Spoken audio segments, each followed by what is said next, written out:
Today we're going to do the last event in Unit 4 where we're going to be making a photo into a black and white photo.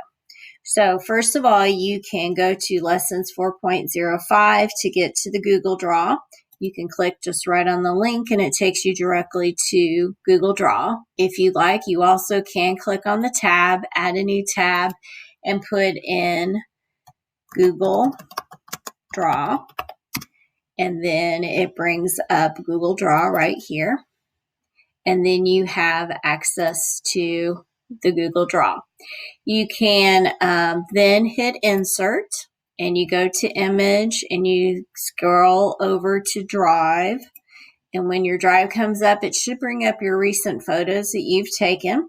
And you can go through and find the photo that you want to use. I'm going to use this pink one because it's a little lighter scale.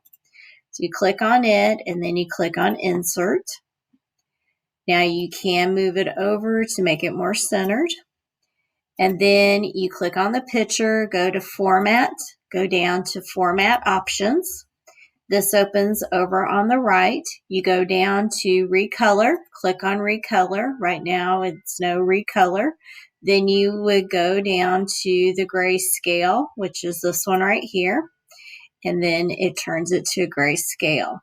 You can click off the picture, and then you need to rename the picture black and white photo or black and white, whichever you like, and then it will save in your drive. Then you will need to go back to the lesson of 4.05 and go up to the top, and you have the link where it says Submit Assignment.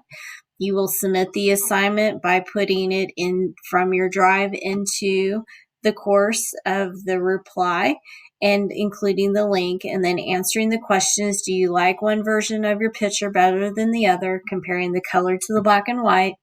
What do you feel like when you look at colored photos compared to how do you feel with black and white photos?